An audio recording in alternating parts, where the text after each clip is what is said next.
He stood and, crying, said, "What place now, Achates, what region in the lands is not full of our labor? Behold Priam, there are here even his rewards for praise. There are tears of misfortune, and mortal things touch the mind. But spare your fear. This fame will bring some safety to you."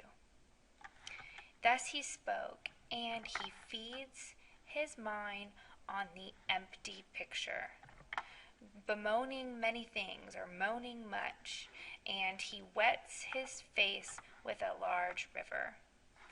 For he was seeing how the Greeks fighting around Pergamum were fleeing in this part, or here, and the Trojan youth were pressing on. And on that part, the Phrygians, or the Trojans, were fleeing, and Achilles was pressing on, crested in his chariot, or crested Achilles was pressing on in the chariot. Not far from here, he agnosket, he recognizes crying, not far from here, the tents of Rhesus with their snow-white canvases, which, having been betrayed in the first sleep, Tydeus, bloody, was destroying with much slaughter. And he has driven away his burning horses into the camps before they had tasted the pasture of Troy and had drinken the Xanthus.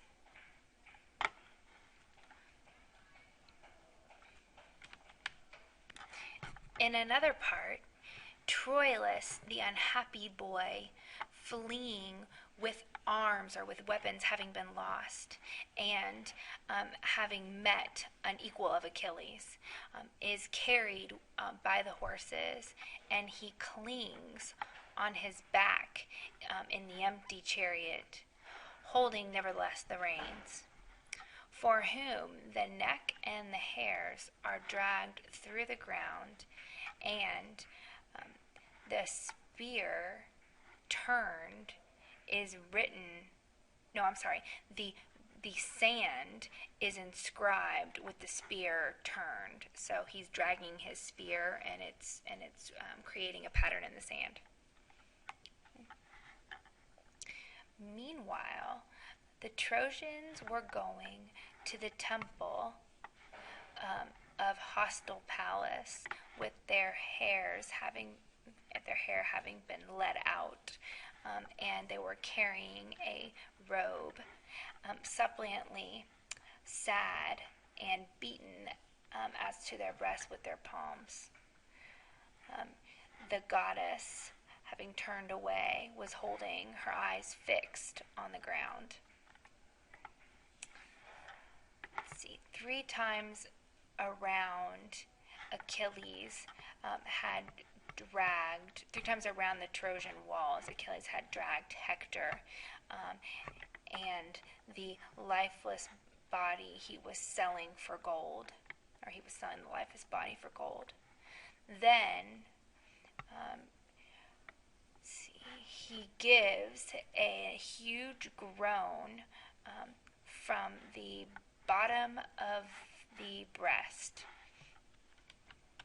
And that he, by the way, is Aeneas. So then he gives a huge groan from the bottom of his breast as he saw the spoils and the chariot and the body itself of his friend, and the hands of Priam stretching out unarmed.